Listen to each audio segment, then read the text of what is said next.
Esta conferencia comenzará a grabarse. Bien, pues vamos a dar comienzo a una nueva sesión de las enseñanzas de Seth. Estamos en el libro El material de Seth y vamos a hacer hoy la tercera parte del capítulo 13, Salud.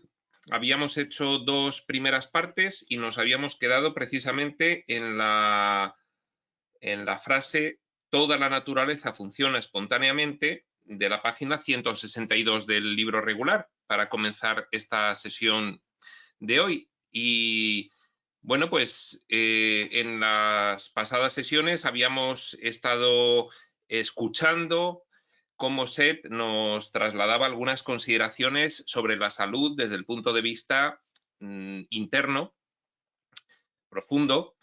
En concreto, pues en la pasada sesión nos había hablado principalmente, como información de más interés, de la cuestión de la represión de las emociones, que era negativa, que había que sentir las emociones para luego descartarlas, pero primero sentirlas para identificarlas. Y también nos habla de la espontaneidad que rige toda nuestra experiencia desde la parte inconsciente de nuestra mente, de forma que nosotros pues tendemos a identificarnos con una identidad separada, que es el ego, que intenta planificar creyendo que tiene el mando de todo lo que está ocurriendo desde su perspectiva consciente, pero se olvida de que hay una planificación que rige desde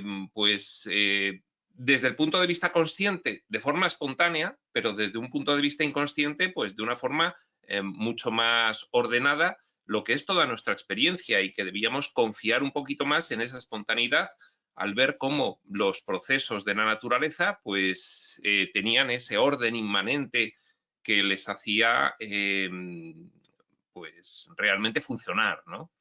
Bueno, pues sin más preámbulo, comenzamos esta tercera parte del capítulo 13, Salud, y comenzamos la lectura y explicación. Y dice así: está hablando Jane, redactando el libro, comentando según va intercalando estas intervenciones de Seth. Dice Jane: toda la naturaleza funciona espontáneamente.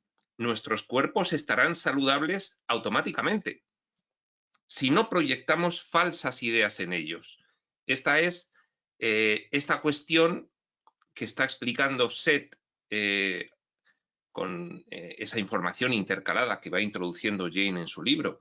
Jane llega a esta conclusión después de estudiar todo lo que Seth nos informa a través de ella, y nos dice: nuestros cuerpos estarán saludables automáticamente si no interferimos, si no proyectamos desde la parte de nosotros identificada con el yo separado ideas de planificación sobre algo que no le corresponden, porque viene ya previamente planificado y es funcional desde aspectos inconscientes de nuestra experiencia.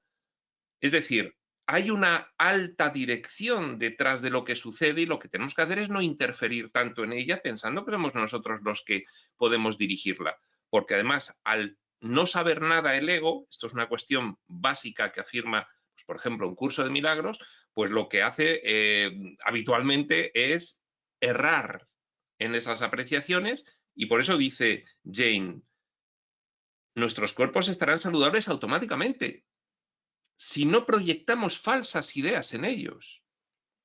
Pero claro está, no todo es tan sencillo como esto.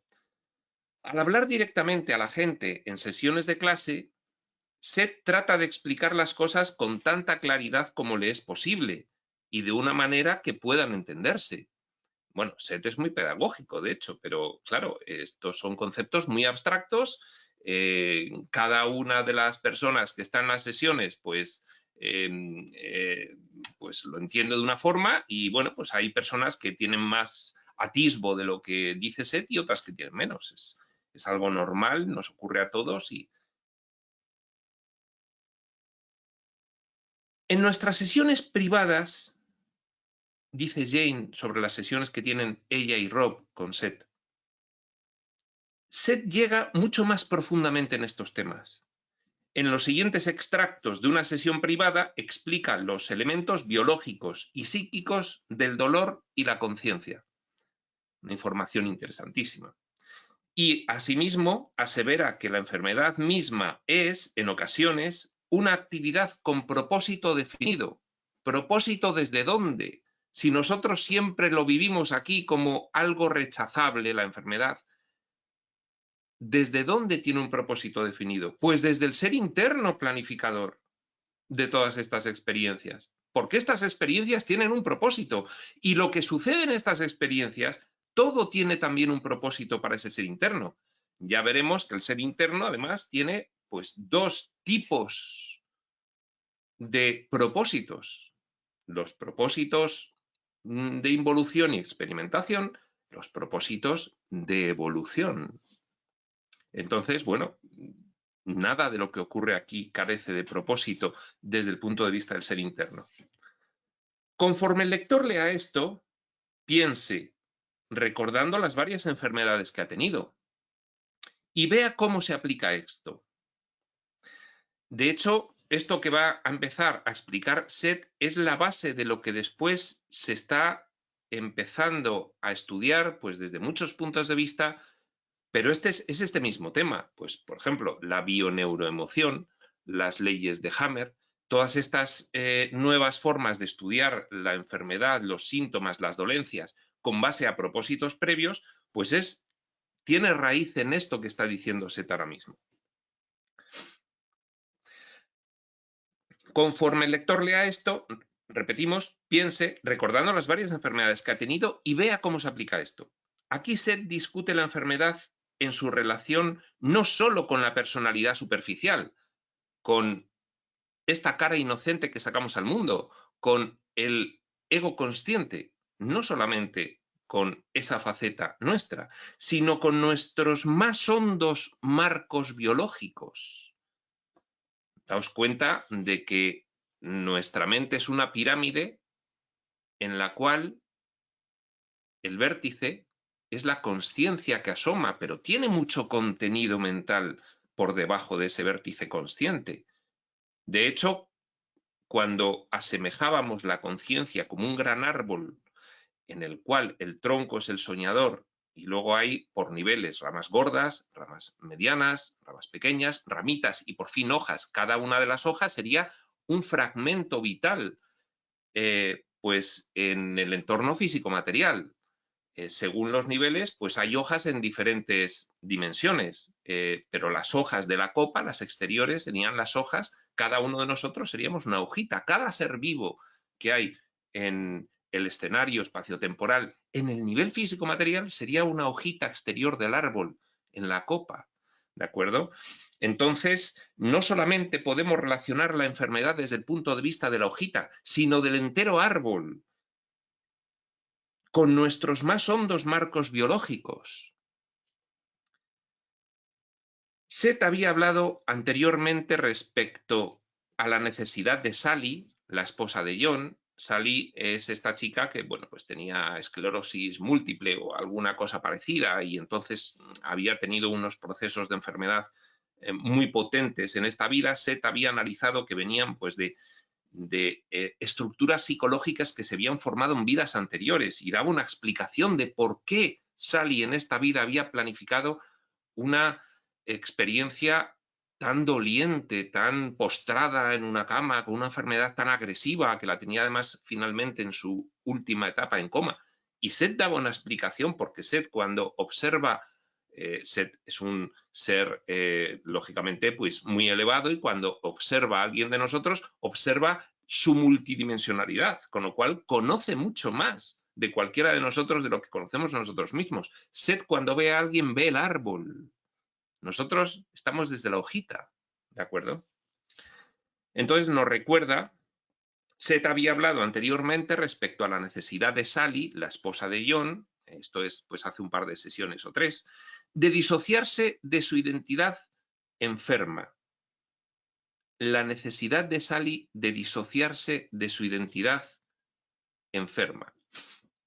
Ahora dijo, empieza a hablar Seth en una transcripción que hace Jane de extractos de sesiones que han tenido Rob y ella con Seth relativas a esta cuestión. Y comienza a hablar Seth. Toda enfermedad es momentáneamente aceptada por la personalidad como parte del yo. Y aquí es donde está el peligro. A ver, hay una planificación de estas experiencias vitales físicas que tenemos. Previa.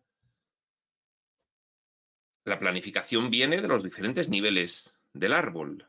Hay una planificación muy general que viene del tronco, cada una de las ramas gordas tiene su propia planificación con respecto a lo que sucede en las ramas medianas y estas con respecto a lo que sucede en las ramas pequeñas, que planifican lo que le sucede a las ramitas y al final desde las ramitas se planifica lo que les sucede a las hojas. La hoja, nosotros, con esa identidad fabricada que es el ego, que es el yo separado, la hoja se cree que es única, que no hay árbol, que es ella sola, que ha aparecido en el mundo.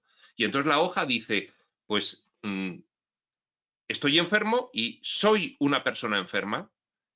Y es así, he nacido enfermizo y soy enfermo y se acabó y ya está. Y entonces asume dentro de su personalidad la cuestión de la enfermedad.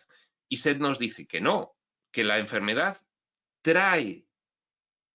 es un efecto que trae causa de una estructura psicológica previa en las ramitas y en las ramas pequeñas, por vivencias que se han tenido, por aprendizajes que han faltado en esas vivencias y que se quieren completar, por retos que se han establecido y se quieren poner en ejecución.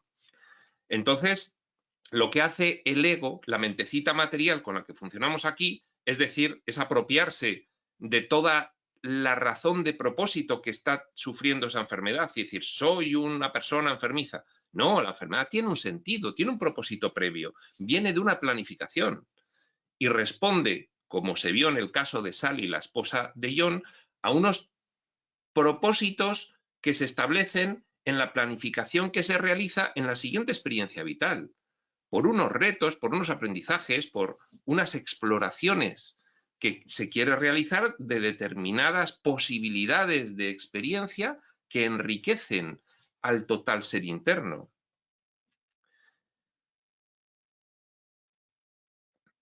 Repetimos, toda enfermedad es momentáneamente aceptada por la personalidad como parte del yo, y aquí es donde está el peligro. No es aceptada simbólicamente, y no estoy hablando en términos simbólicos.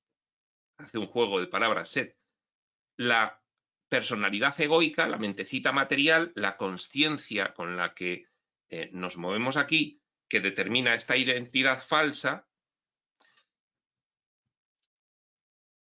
acepta la enfermedad como parte de sí mismo. Soy la enfermedad, soy enfermizo. No es aceptada simbólicamente. El ego debería decir, esta enfermedad es un efecto, es una manifestación de una planificación que he realizado que ahora mismo me está vedada.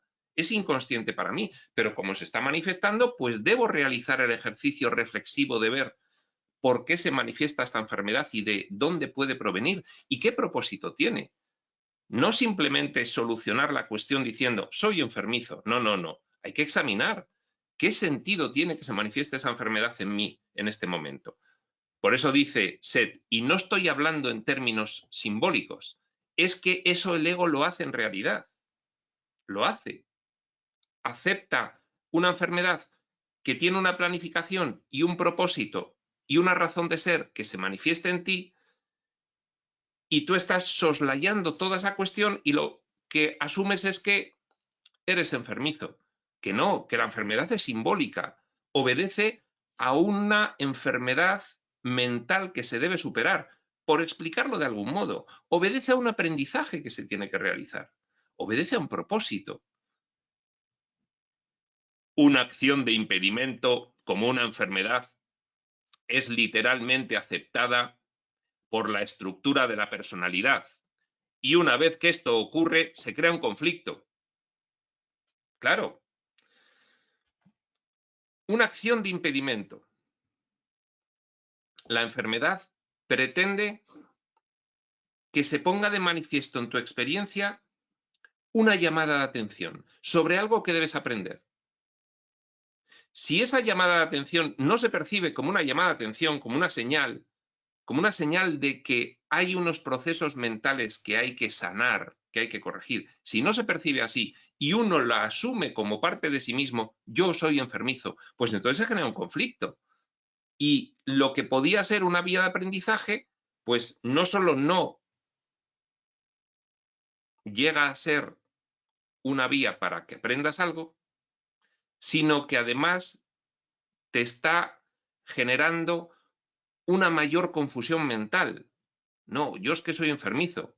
Una vez que asume que tú eres enfermizo, pues ya a partir de ahí la cosa se complica en vez de solucionarse, porque no solo no solucionas la causa por la cual la enfermedad se está manifestando, que es para lo cual se manifiesta, es un símbolo de que hay una necesidad de sanación mental, sino que además estás montando otra capa por encima en la cual estableces una nueva creencia de que eres enfermizo, con lo cual complicas esa experiencia que podía servir para una evolución y lo que está sirviendo finalmente es para una involución. Y esto es de lo que nos quiere avisar Seth.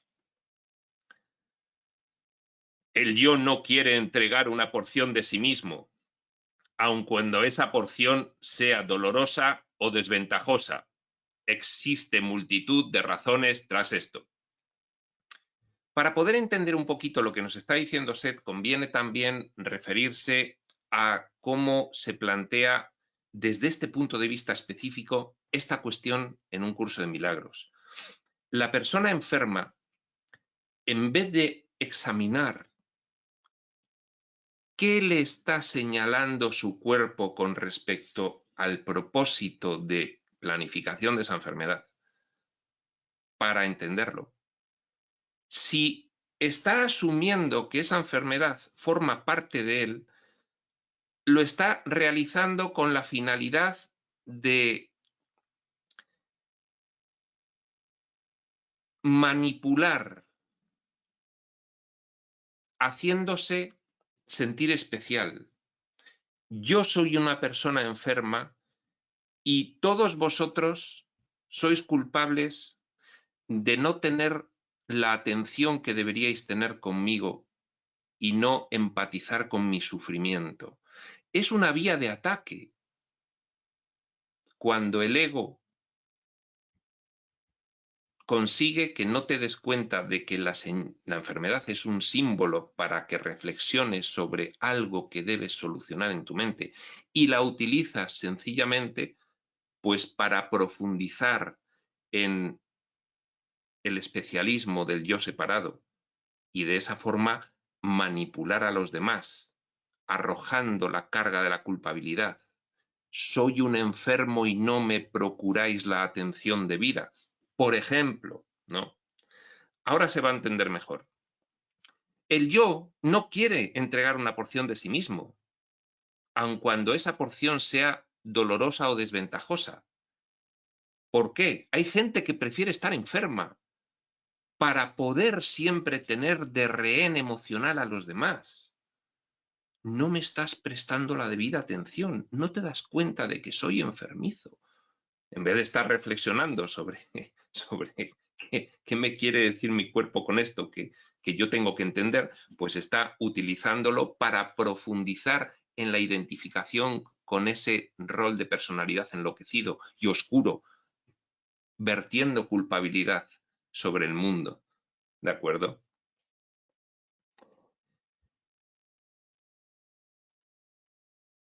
Existen multitud de razones tras esto, dice Seth, y las va a explicar ahora. Por una cosa, si bien el dolor es desagradable, también es un método de familiarizarse al yo contra los bordes de conciencia acelerados. Esto lo vamos a entender a continuación. Cualquier sensación elevada, placentera o no, ejerce un efecto estimulante sobre la conciencia, hasta cierto grado. Hasta cuando el estímulo sea tal vez humillante y desagradable, ciertas partes de la estructura psicológica lo aceptan indiscriminadamente, porque es una sensación, y muy vívida, por cierto. Bien, nos está diciendo Seth. Esto tiene mucho que ver también con la cuestión del placer y el dolor, de que confundimos placer y dolor, y a unas sensaciones las denominamos placer y a otras sensaciones las denominamos dolor, en esa polarización mental que tenemos entre lo preferible y lo rechazable. Esa ilusión que nos hace creer que hay bueno y malo. Fíjate, aquí lo que está diciendo Seth es que el ser interno, desde niveles de planificación elevados, tiene como propósito, en toda esta exploración de las infinitas posibilidades, de las cuales una es precisamente pues este sueño de ilusión, tiene como propósito explorar. Por ejemplo, vamos a explorar lo que es el entorno de diseño físico-material. Y entonces, bueno, pues cualquier sensación es una exploración, desde un punto de vista muy profundo, muy interno, desde un punto de vista del tronco del árbol. Simplemente con estar viviendo cualquier experiencia físico-material, sea agradable o sea dolorosa, ya cumple un propósito. Estoy explorando. Pero luego, desde el punto de vista de la hojita, de la falsa personalidad, farsa de personalidad que surge, que parece que nace en esta vida ex novo y que luego muere, esa falsa identidad egoica, establece su clasificación porque le conviene para sostener esa identidad de lo que es bueno y de lo que es malo, como además un despliegue de la mentalidad polar básica que tiene. Estos son placeres y estos son dolores. Para el ser interno son sensaciones que se están teniendo. Y luego la falsa identidad egoica, la mentecita material, el personajillo hoja último, lo juzga y dice, esto es bueno y esto es malo. Esto es aceptable y voy a hincharme de tener todas estas sensaciones porque las he calificado de placenteras, y estas otras sensaciones pues las voy a calificar de dolorosas, de rechazables, y me voy a victimizar con ellas, en vez de asumir que son sencillamente obedientes a planificaciones de propósito más elevados en los cuales yo, a partir de todas las sensaciones que tengo que realizar aprendizajes. ¿De acuerdo? No es fácil explicarlo, pero yo creo que Seth nos lo va a poder aclarar a continuación.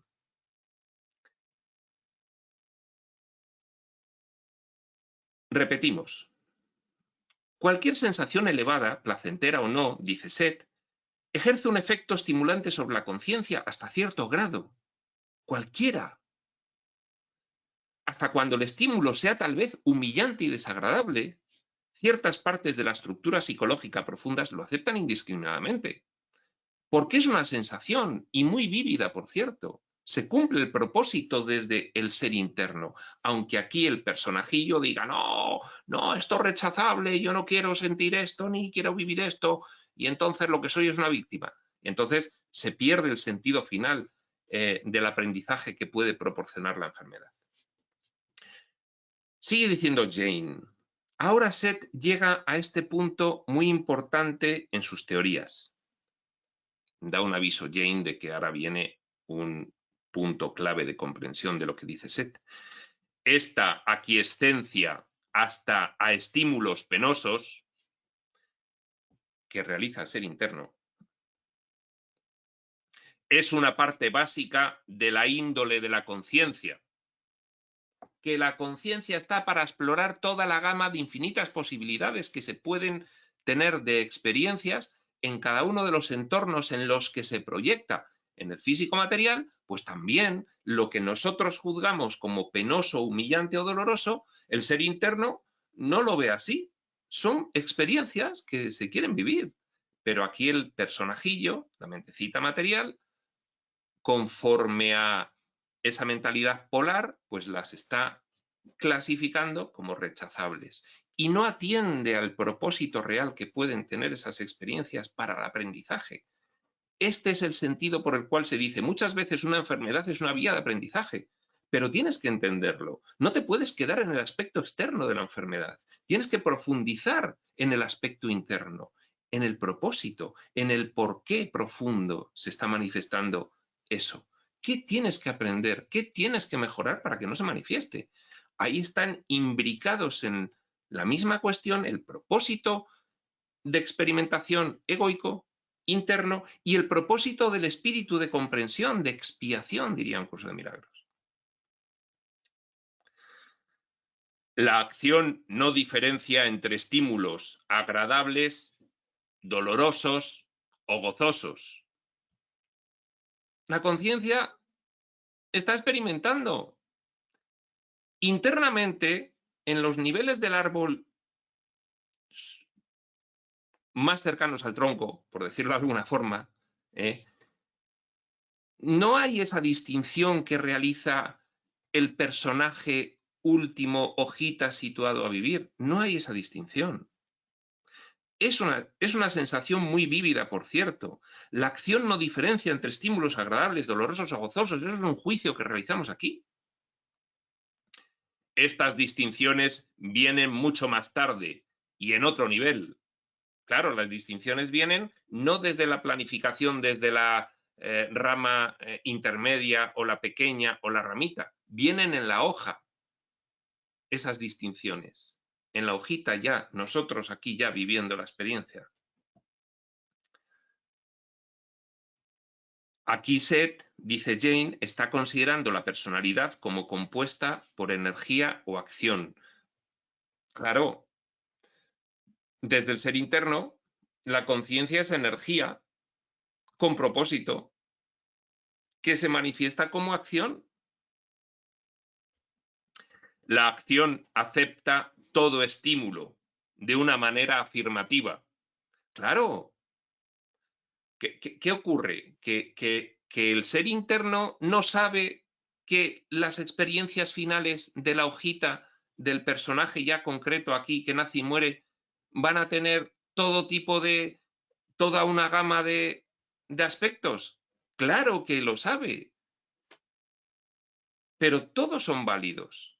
Y luego aquí nosotros decimos, no, esta enfermedad es horrorosa, es una injusticia, no la debería tener. Por favor, en el hospital, cúreme, cúreme, cúreme para solucionar esta injusticia que me está ocurriendo. No, tienes que entender por qué se produce la enfermedad. Hay un propósito de aprendizaje profundo, evolutivo, espiritual. Cuando lo comprendas, no se volverá a manifestar en ese aspecto esa enfermedad. Se manifestarán otras cuyos causas, cuyos aprendizajes tengas que realizar.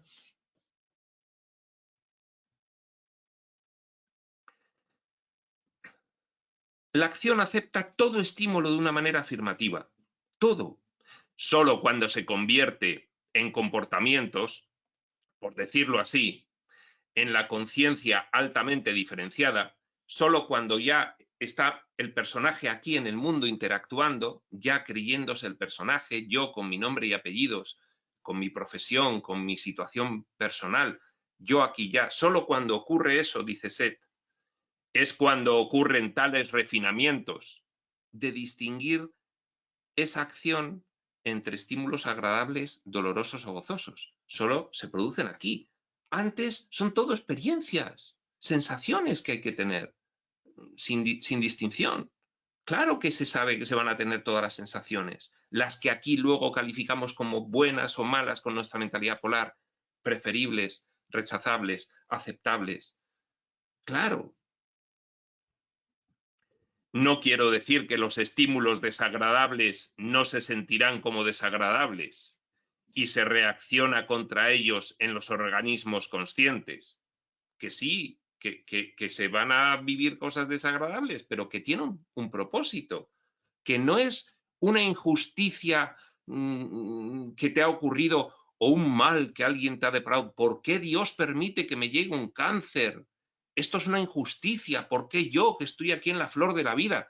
Que no, que desde el ser interno, todas esas disquisiciones no cuentan. Lo que cuenta es que por medio de esa experiencia realices un aprendizaje que necesitas desde un punto de vista de evolución espiritual, desde un punto de vista profundo.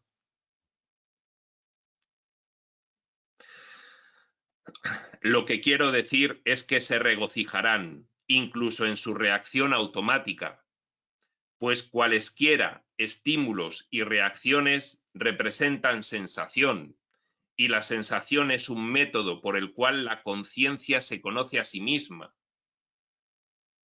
Aquí está la clave. Desde el ser interno, estas experiencias son necesarias por dos razones. Una, el propósito de involución y enloquecimiento generado por ese propósito de involución, el deseo de vivir la irrealidad.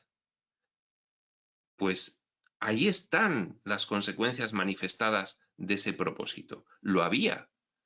Dos, el propósito del espíritu, de evolución, de retorno.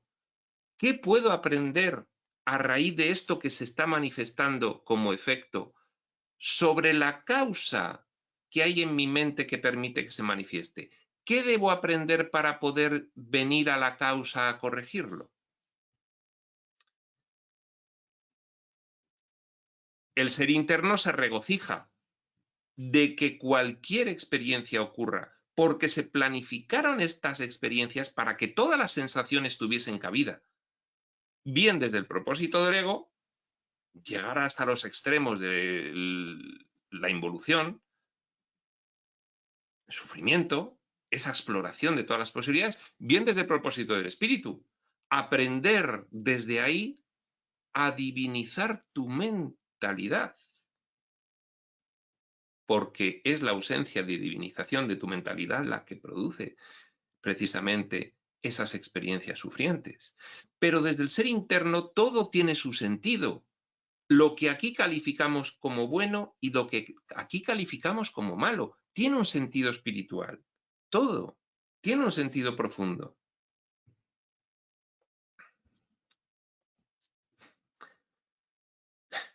La sensación es un método por el cual la conciencia se conoce a sí misma. Esta frase es clave. La complicada personalidad humana.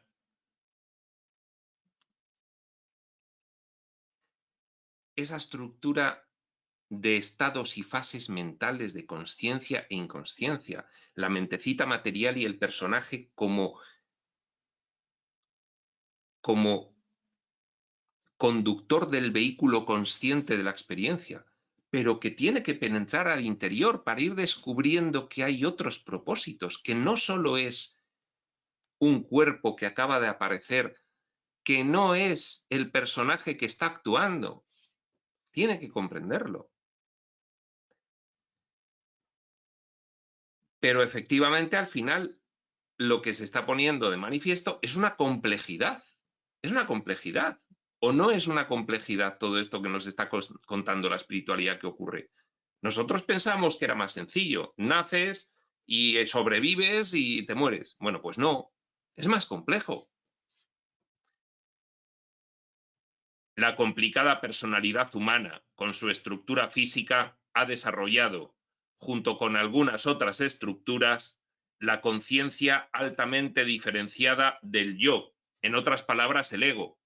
Claro, eso se pretendía, por eso se diseñó que aquí naces y no te acuerdas de nada y no tienes ningún contenido mental consciente, porque el propósito de involución precisamente persigue que tú generes una personalidad independiente a partir de esas bases en este entorno, con este cuerpo y sin acordarte de nada.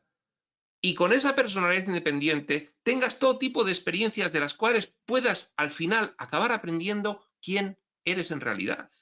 Dos propósitos siempre. Uno, tener todas las experiencias, juzgarlas aquí con esa personalidad emergente como dolores y placeres y a partir de ahí aprender.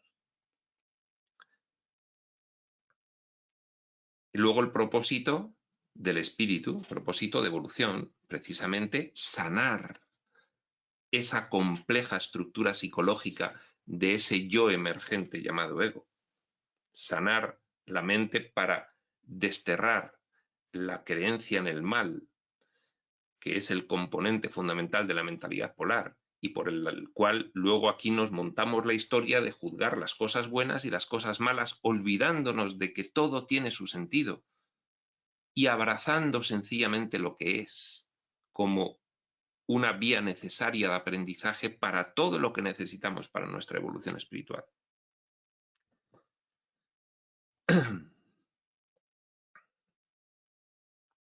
La complicada personalidad humana, con su estructura física, ha desarrollado, junto con algunas otras estructuras previas que vienen de otras dimensiones para aquí ya emerger con un cuerpo físico, la conciencia altamente diferenciada del yo, en otras palabras, el ego, cuya misma naturaleza es tal que intenta preservar las aparentes fronteras de identidad. Claro, esa personalidad que generamos, egoica, pues no sabe nada. Y entonces dice, ¿quién soy yo? Este cuerpo y este personaje. Y tengo que sobrevivir. Y luego resulta que tengo sensaciones que me dicen que no soy ni este cuerpo ni este personaje y que además todo esto viene planificado. Pues lo rechazo, porque yo quiero preservar mi identidad. ¿Cómo que yo no soy yo? Entonces, ¿quién soy? No, no, no, no, no. Vamos a ver. Más vale malo conocido que bueno por conocer. Yo soy lo que soy, que es lo que conscientemente percibo. Y nada más. Intenta preservar las aparentes fronteras de identidad. Para hacerlo, elige entre varias acciones, pero debajo de este sofisticado gestalt, conjunto de cuestiones que tienen relación unas con otras en diferentes niveles, una gestalt, se hallan los fundamentos más simples de su ser y ciertamente la misma aceptación de todos los estímulos, sin los cuales toda identidad sería imposible. Es que el personajillo final egoico que intenta defender su identidad, que no, que yo soy un cuerpo en el mundo, nadie me puede privar de esto, ¿cómo que espiritualidad? ¿Cómo que soy otra cosa? Que no, lo rechazo. Ese personajillo no se da cuenta de que hay un abismo de existencia que causa que él esté ahí y que ha planificado todo y que considera lo que aquí se manifiesta con propósito de aprendizaje y no lo juzga como algo injusto o malo que le está ocurriendo y con lo cual victimizarse. Sin esta aquiescencia del ser interno, hasta para estímulos penosos, la estructura nunca se mantendría a sí misma, pues los átomos y moléculas dentro de ella constantemente aceptan tales estímulos y sufren gozosamente incluso su propia destrucción. Los átomos y moléculas no tienen una identidad egoica separada, cada una de las moléculas y de los átomos, que juzguen qué es lo que ocurre. No, saben que hay un propósito manifestándose y aunque sea su extinción molecular, celular o atómica, bueno, los átomos no se extinguen, aunque sea su extinción celular,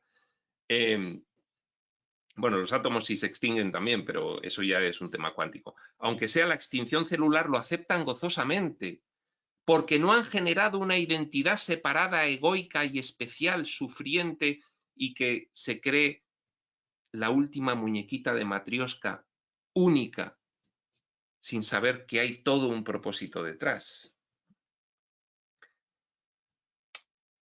De percatarse de su identidad dentro de toda acción y no teniendo la complicada estructura del yo egoico, no existe razón para que ellas, esas células, moléculas, teman la destrucción, porque no han generado una identidad que se cree que si se destruye se extingue, como sí hemos generado a partir de este cuerpo, de este vehículo, estos fragmentos mentales que han asumido este tipo de experiencias.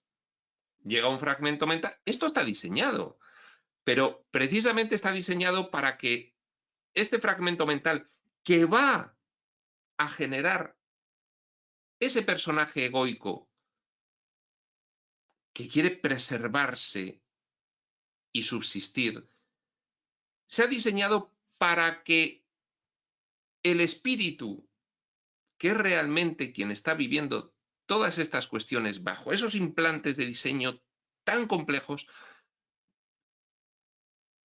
renazca espiritualmente y se dé cuenta y con esas ayudas vaya interpretando que la realidad es mucho más profunda y que ese cuerpo y ese personaje que intenta subsistir es sencillamente una reacción de supervivencia que se ha previamente diseñado y que hay que trascenderla.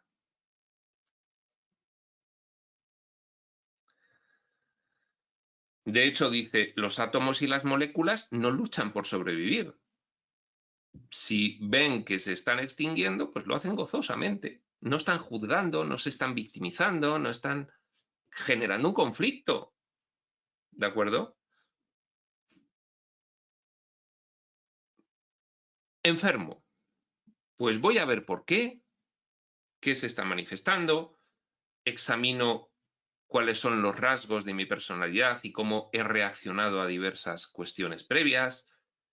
Intento entender que todo esto son recursos de aprendizaje, pero si me victimizo y me considero damnificado y empiezo a utilizar mi enfermedad como arma arrojadiza para atacar todo lo que se mueve a mi alrededor y para menospreciarme y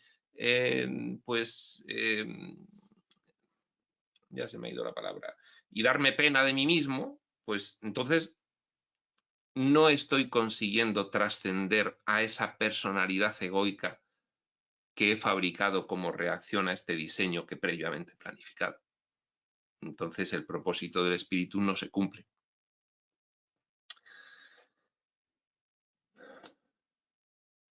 Se dan perfecta cuenta esas células, esas moléculas, esos átomos, de sí mismas como parte de la acción.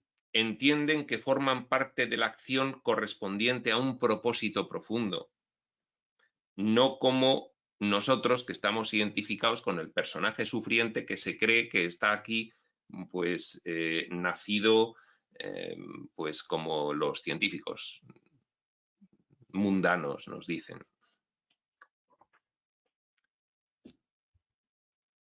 Ahora bien, todo esto sería conocimiento básico si se entendiera por qué la personalidad acepta hasta una acción de impedimento, incluso una enfermedad, como la enfermedad, a pesar de la resistencia del ego al dolor.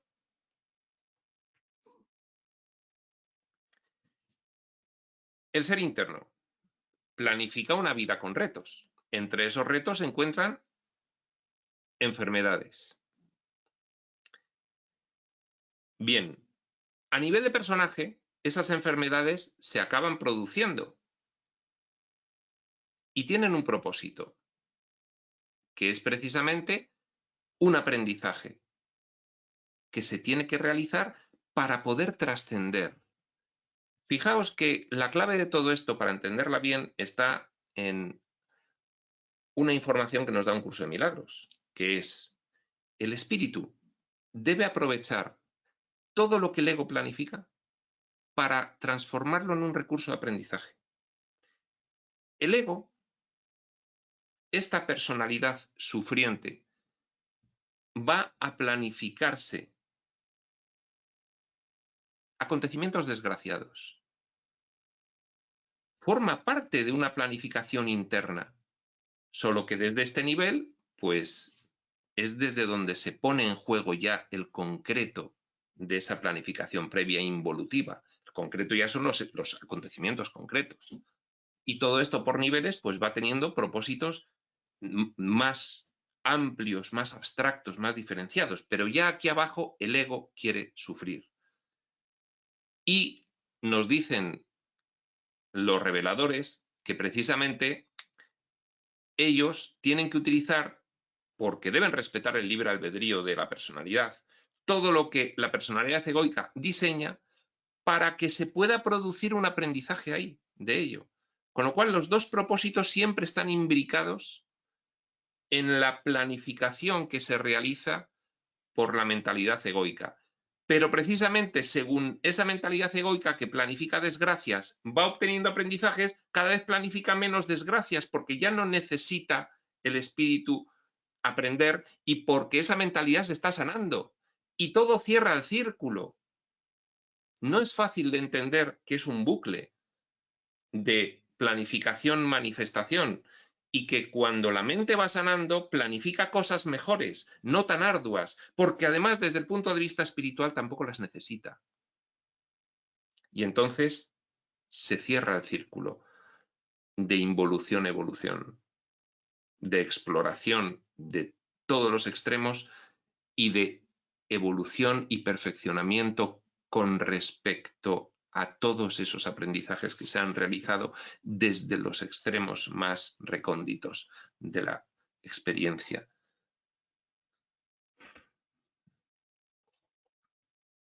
Seth continúa diciendo que la enfermedad puede ser una reacción saludable, aun cuando implica problemas de personalidad.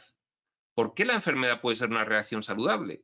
Porque está para sanar un aspecto mental y que no vuelvas a planificar más enfermedades, con lo cual desde ese punto de vista claro que es saludable. Es una comprensión que si has aprovechado esa manifestación que es la enfermedad en ti para realizar el aprendizaje, ya no se volverá a producir, pero si no la has aprovechado se va a seguir produciendo, con lo cual la enfermedad tiene un aspecto saludable. Aun cuando implica problemas de personalidad, dice Jane, y pone este ejemplo de algo que dice Seth. Debe ser entendido por la personalidad que la enfermedad es una pena por parte de toda la estructura y no una parte básica de la personalidad original. Es decir,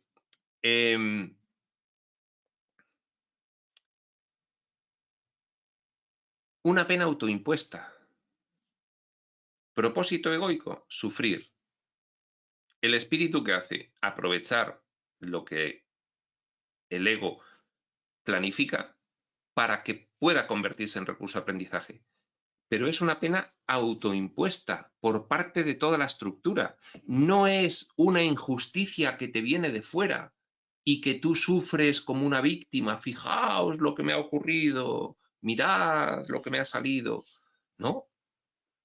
Ahí se pierde el aspecto saludable de la enfermedad, que es sanar el aspecto mental concreto que te ha llevado aquí como personalidad egoica a realizar esa planificación previa a la vida, porque el fragmento baja y sube de dimensión. Cuando sube, el fragmento planifica, porque sigue siendo esa misma estructura egoica que ha subido para planificar y bajar y vivirlo. ¿De acuerdo? Luego están otros niveles del ser, todo el árbol por debajo. Es decir, hoja y ramita es donde más se manifiesta la personalidad egoica. En ramita planifica lo de la siguiente hoja y así. Sube a ramita, hoja, hoja. Nivel físico-material, nivel morontial o astral. Revisión, planificación y vuelta a empezar. El foco total de la personalidad puede cambiar de áreas constructivas a una concentración de sus energías principales en el área de la acción de impedimento o malestar. Entramos en la parte un poco más abstracta de esta explicación de Seth. El foco total de la personalidad puede cambiar de áreas constructivas. ¿Qué puedo yo aprender de esto que me está ocurriendo? ¿Qué debo comprender de por qué he planificado todo esto? Que me permita además aceptar lo que ocurre como una cosa más, no como algo horroroso o rechazable. El foco total de la personalidad puede cambiar de áreas constructivas, que sería eso, a una concentración de sus energías principales en el área de la acción de impedimento o malestar. me centro en la enfermedad como fíjate lo que me está ocurriendo, qué horror, qué víctima soy, por qué yo, o seguramente me lo merezco porque he hecho algo mal y es una cuestión de karma y aquí se está produciendo. El foco total de la personalidad egoica puede cambiar del aprendizaje de esa situación a agravar el aspecto mental que ha determinado esa situación, malinterpretando lo que ocurre, polarizando el juicio sobre la enfermedad y adquiriendo esa victimización y esa sensación de injusticia que agrava la polaridad. En tal caso, la enfermedad representa realmente un nuevo sistema unificador. La enfermedad, si se la considera desde el punto de vista profundo, puede perfectamente darle sentido a toda experiencia que tengamos aquí, las que ahora consideramos placeres y las que consideramos disgustos. Considerar que tienen, diría un curso de milagros, un propósito unificado. ¿Cuánto solucionaríamos en cuanto a sufrimiento innecesario si pudiésemos aceptar lo que ocurre con un propósito unificado? Todo es para bien. En tal caso, la enfermedad representa realmente un nuevo sistema unificador. Ahora bien, si el viejo sistema unificador de la personalidad está despedazado, si previamente no tienes los mimbres suficientes para comprender, los mimbres de evolución espiritual suficientes para comprender qué implica la enfermedad, si previamente está despedazado, la enfermedad, que sirve como una medida temporal de emergencia, puede mantener la integridad de la personalidad intacta hasta que un nuevo principio unificador constructivo reemplaza al original. Esto es muy abstracto, pero significa lo siguiente. Con este ejemplo se va a entender perfectamente. ¿Cuántas personas estaban completamente identificadas con el mundo, niveles de consciencia bajos, y después de una enfermedad obtienen un aprendizaje y cambia su actitud respecto del mundo? Evolucionan espiritualmente con el aprendizaje. Muchas personas. Que el proceso de enfermedad, en vez de acabar en una postración continua o la muerte, genera un aprendizaje, genera una reacción interna y un aprendizaje que hace que la persona no sea la misma después de la enfermedad que antes de la enfermedad. Si el viejo sistema unificador de la personalidad está despedazado y esa persona en su experiencia vital no lleva un camino de obtener muchos aprendizajes útiles, la enfermedad, que sirve como una medida temporal de emergencia para dar avisos y señales, puede mantener la integridad de la personalidad intacta hasta que un nuevo principio unificador constructivo reemplaza al original. Te genera una situación que puede ser que te haga reflexionar profundamente sobre muchas cuestiones. Esa enfermedad, y luego, al superarla, seas una persona completamente distinta. Esos son aspectos saludables de la enfermedad. Bien, por una cuestión ajena a lo que es el desarrollo normal de una serie, es decir, estas series duran lo que duran o duran hasta un punto que yo considero que se puede hacer una interrupción. Sin embargo, hoy tengo que parar aquí, con lo cual, pues a los 53 minutos que llevamos de sesión, paramos en la página 164 y comenzaremos la siguiente sesión en la frase: los principios unificadores son grupos de acciones alrededor de las cuales intentaremos hacer, retomar el hilo de lo que veníamos explicando. Por alguna razón ocurrirá que tengamos que dejar hoy esta sesión y esta explicación en un punto muy abstracto y muy interesante, pero para la cuarta parte de este capítulo 13, salud, intentaremos retomar el hilo y seguir con esta extraordinaria explicación de SET. Pues sin más, prospector.